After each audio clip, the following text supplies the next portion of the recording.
It was just a matter of time before 50 Cent arrived, and he did it with gusto. No empathy, no filter, just plain trolling. Immediately after Cassie's horrifying proof of baby oil wigs, masks, and tape being used on her without her consent in the freak-off hotel rooms, is very detailed information about what she says Sean Combs was having her participate in. And these are those freak-offs and how he would be providing her with drugs, suggesting that she take the drugs. And then she said she wanted to take the drugs for every single freak-off in order to disassociate with what was taking place. She said on the stand that she hated participating in these freak-offs. So this morning, what we've been seeing so far is this playing of the freak off. So we cannot see this, but the jurors have a privacy screen on their monitor, so they're able to see some videos as well as some still images that the government has focused on in regard to these freak offs. The testimony, because we do not have cameras inside a federal courtroom, we're bringing it to you and giving you some quotes from what's said inside while Cassie has been on the stand. So she has been talking about how she was detailing how Combs would recover after the freak-offs. They used IV fluids, massages, and chef-prepared meals. She also said that she depended on opiates to make her feel numb, and added she had an ongoing off and on addiction to some of the drugs. So some of the testimony that she has been providing so far, she was also detailing her declining health as a result of the frequent freak-off. She had stomach issues as well as constant UTIs. Sometimes she had to participate in the freak-offs while infected. So we've heard this theme while she has been on the stand. She was also talking about how at times when she would be in the middle of her freak-offs, she might have to vomit, and then Sean Combs would still force her to participate in the freak-offs even though she was very, very ill. Already 50 was making jokes online as if it were a stand-up show. He called himself Diddy Fruit Pop, made fun of his hotel plans, and said that the trial was more interesting than any Netflix program. He even posted images of text messages and clown faces, asking Jay-Z whether Hustle wanted to go out with his guy. So as you know, the Diddy trial started today, and Cassie hit the stage, and 50 Cent could not control himself. Now, you know 50 Cent and Diddy have been enemies for the longest, and 50 Cent finds every reason to poke at Diddy. But today, he got so much ammo, it don't make no sense. So, 50 Cent just posted a picture of Sean Diddy Combs' jury selection. It's a bunch of him. And he wrote the caption, "I'm not sure if this is fair, but don't worry, be happy." He's a fool. 50, you out of control for that. Then he goes on and posts this picture. "Your Honor, this theory of Cassie kicking Diddy's ass, I'm not buying it." Yo, he's AIing pictures of himself in the court. That's crazy. He also decided to hit him with this. Yo, this guy's out of control. Diddy said in your mouth, shaking my head. Yo, Diddy, you gotta. Then he gonna post this. "Down on your luck? Not feeling good today? Well, look at the bright side. You could be Diddy. Chin up." So 50 Cent he has unlimited ammunition now, especially considering the fact that this trial might go on for who knows how long. But here's the thing. The comedy in this trial belies its serious nature. Cassie described how she was humiliated and taken advantage of on camera. And 50 Cent isn't just making fun of Diddy. He's destroying the whole business.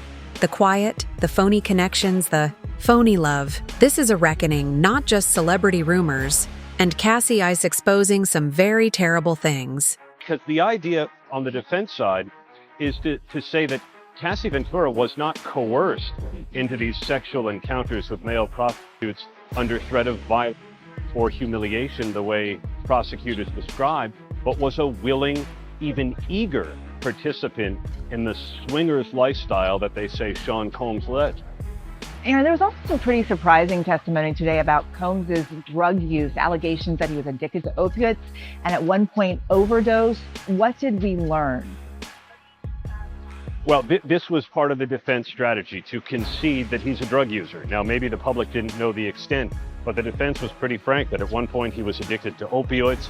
At one point he flew to Mexico to try what Cassie Ventura called a plant medicine type remedy that's not legal in the United States, that the two together tried just about every drug, MDMA, ecstasy, ketamine, that the night of the now infamous freak-off in 2016 in the Los Angeles Intercontinental Hotel, where was then captured on video, that maybe Combs was high on a bad batch of MDMA. But the idea here, Eva, I think, was to say that the violence from Combs was not to coerce Cassie Ventura into sex. It was the result of drugs, or, in another aspect, was the result of jealousy and her infidelity. Because we also heard today, Eva, about her dating Kid Cudi and about her dating the actor Michael B. Jordan, and how that led to some pretty scary arguments, as Ventura put it, with Sean Combs. Diddy built a whole business on power and mystery, and now it's falling apart in court, according to the documents and 50 Cent's Instagram account. The courtroom was kept silent throughout Cassie's testimony.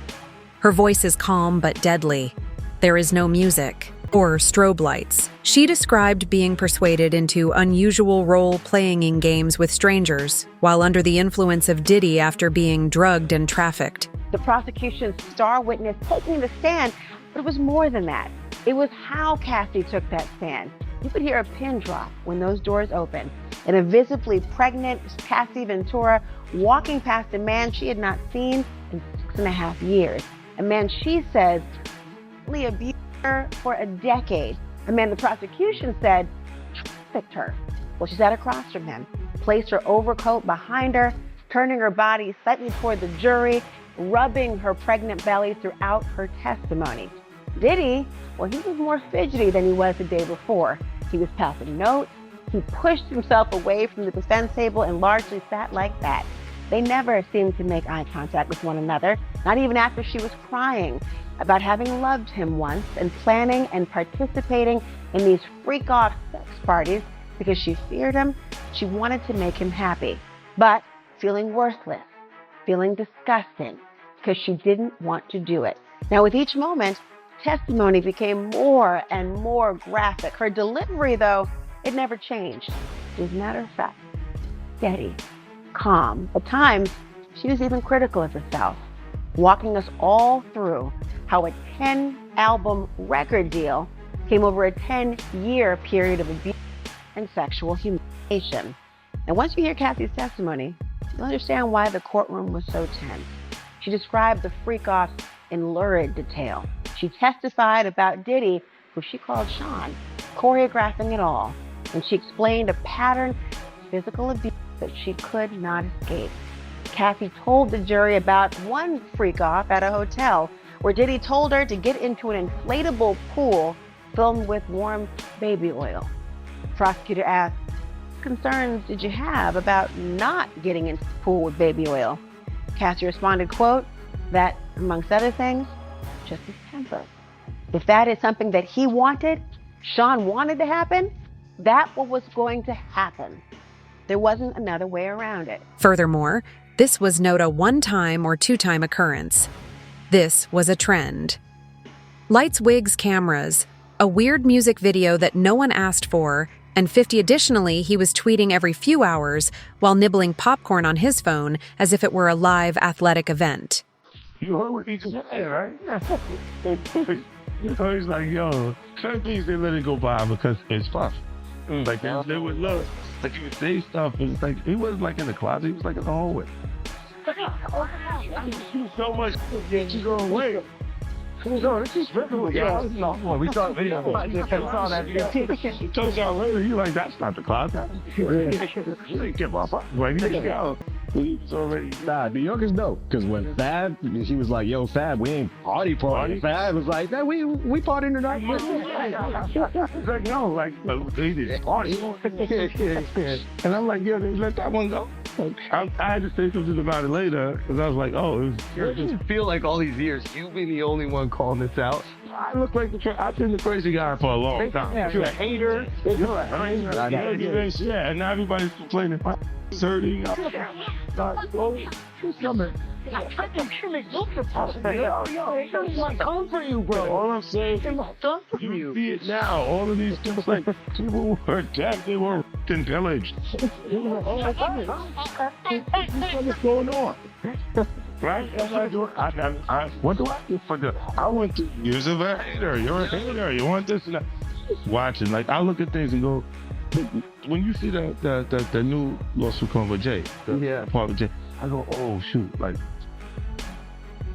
I think about it, I go, that had to be there. So when I was saying that he was missing, it just wasn't actively being out there because they was dealing with that. Wait, do you think there's truth to the Jay thing? There's no way. Look, so, like, if you say, I have this thing where I'm conflicted when it takes you 20 years to remember something. However, not all 50 jokes started pointing fingers at other people. He asked why Jay-Z was still with him. "Y'all knew what was going on," he said, on social media mocking other celebs who'd stayed quiet. "Y'all just ain't care till the receipts dropped." There have been rumors that Jay-Z participates in Diddy's activities. And a federal judge has ruled the woman alleging she was raped by Jay-Z and Sean Diddy Combs can remain anonymous. The woman says both men raped her at a party when she was 13 years old. Jay-Z's legal team had fought to get the case dismissed, arguing his accuser should have to reveal her name. The judge disagreed. ABC's Morgan Norwood has the latest. A legal victory for the woman who is suing Jay-Z for allegedly raping her when she was 13. The federal judge ruling the woman can proceed with the case while remaining anonymous, at least for now.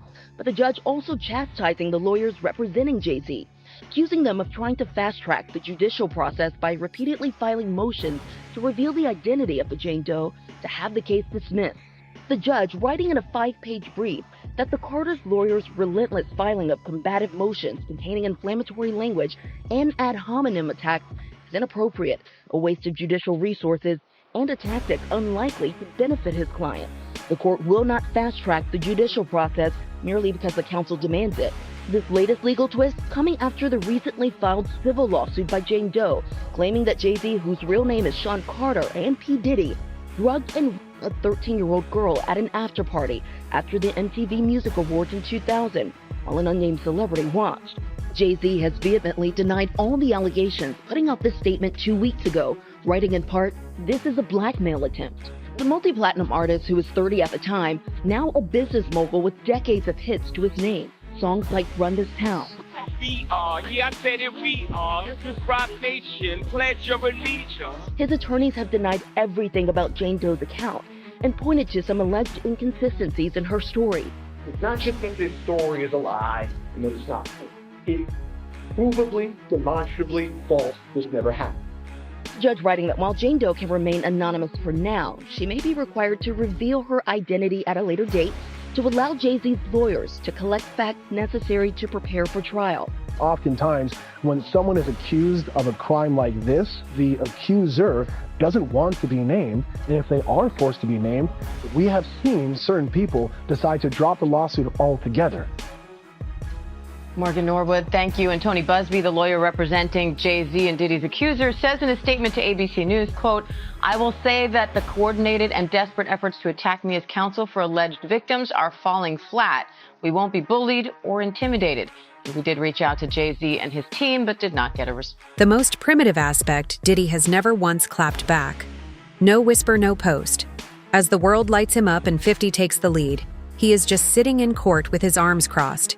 It seems like a new layer is revealed every day. Although Cassie's remarks shook the courtroom, 50 made sure everyone could hear them well. Because 50 is making one thing clear, while Diddy's side is trying to portray everything as convoluted connections. No, everyone is watching you burn now that you've completed Fruit Pop. You have something huge coming up, which is a documentary about P. Diddy, Puff Daddy, P. Diddy. Yeah. Did he do it, right? Yeah. I know He did it. you've been heavy on social media talking about He it. did it. And I'm the only one who's been vocal about it long before it actually. Oh, you've been saying it for a long time now. And then no one was, they're just, why is he saying this? And now it's coming out like crazy. But I also didn't participate. I also didn't go to those parts. Yeah. So a lot of the celebrity culture, if you don't hear saying anything, is because they participated to a degree. What So was there a reason you never went to those parties back in the day? Obviously, I know what's going on there, but is there a reason you never did? I'm just not with all that freaky. Like all of the stuff that he's doing, I'm not into that type of stuff. I'm just a little more, maybe you could say basic or normal. Go to the 90s and Keith G said they paid him to kill. Yeah. So look, like you get the craziest accusations. You had TMZ created a docu-series that went to Tubi, but the series is saying the downfall of Diddy. Let's now discuss the actual circus, the freak-off rooms. And now we're learning about the supplies that were apparently used in the freak-off. Again, the star witness is Cassandra Ventura. She and Diddy were in a relationship for 10 years. It ended in 2018. Cassie sued Diddy in 2023, and he settled that suit the very next day. That lawsuit was a major spark to the story that has brought us to what's playing out in court right now. This week, we heard Cassie tell her story to the jury. She says that Combs beat her, berated her, forced her to take part in what has been called freak-off. They're alleged drug-fueled sex parties involving escorts. Cassie said they were mentally and physically exhausting. She claimed that the freak-offs often left her with sores, UTIs, needing IVs to recover. The jury has seen pictures of injuries from the relationship, Cassie says, like bloody lips and black eyes that she claims that Diddy gave her when they were together. The jury has also seen a video of Diddy assaulting Cassie in the hallway of an LA hotel in 2016 that was leaked to CNN. That's been seen by billions of people. That video, Cassie testified, shows her trying to escape a freak-off party. Now, the jury has also heard testimony from Cassie about the physical toll that she said freak-off parties had on her. This is an exchange from the transcript. When she was speaking with the prosecution, she said, quote, "Occasionally, I would get sores on my tongue from the freak-offs, taking drugs, substances, and just friction in my mouth." She says that friction wasn't just from oral sex, but also from having her mouth on things covered with oil and other lubricants. The jury, we know, has seen an image from the freak-offs, but we don't know what that image really looks like. Our reporter, who has been in the courtroom every day, says it was only shown to jurors. It was not shown to those who have been sitting in the gallery. The defense, in its cross-examination, has been having Cassie read dozens of text messages that she and Combs sent to each other during their relationship. Messages like this one, trying to show that she was a willing participant in the freak-offs. Combs asks, quote, "When do you want to freak off, LOL?" And then Cassie replies, "LOL, I am just going up to change and put my ring in. I just picked it up. I'm always ready to freak off, LOL. LOL. The defense is trying to paint Combs and Ventura's relationship as one that was far more loving and consensual than Cassie's testimony presented thus far, and also prove that she wasn't forced to be part of the freak-off, but she was a willing participant, and beyond that, she often organized them, they say. That she was the one who contacted the escorts often and put these things together. Let's now discuss the actual circus, the freak-off rooms. Yeah, and that, of course, makes things much more complicated because usually you try to, in the best case circumstances, you want to keep your personal life and your professional life separate. But here's an instance where it's one and the same. And so now you've got the cycle of violence where you have a violent incident, then I would assume, because that's usually how it goes, the perpetrator, Diddy in this case, would be like, "I'm so sorry, I didn't mean to do it, oh my gosh. Flowers, the jewelry, all the other things. I really love you. This is never going to happen again." And of course, the survivor, because they are in love with the person, continues in the relationship. And then there's a period of peace. It could be months, it could be weeks, it could be a day. It all varies based on the relationship. And again, over time, that cycle gets tighter and tighter, where more violent events start to happen in a shorter amount of time versus maybe in the beginning of the relationship where there might be a violent incident and then the next one hypothetically could be a month later. So the cycle is basically the violent event, apologies, honeymoon period, build up, and then another violent incident. And so she's been testifying about how he's brutalized her, but then again, you see them out on the red carpet, you see, her with jewelry and cars and all of these things, which is basically kind of like blood contributions, right? Because he's trying to get her to stay with him and obviously not report and not tell everybody his business. And again, a lot of this we saw in terms of the lawsuit probably so, because he knew what was all going to come out, and he knew once the public started to hear about this was going to be very destructive for him. And of course, the law enforcement investigation really took it over the top. So I think this is going to be very much centered on the battered person's experience and having those experts really explain to the layperson how these types of relationships. Diddy had a whole checklist, according to Cassie. French-tipped body wigs and nails were required. She sometimes donned masks, and other times she wore leather and stripper heels. Diddy served as director for all of this, selecting the lighting, regulating the camera angles, and even distributing baby oil like lotion at Aspa. However, this was a jail, not a dream.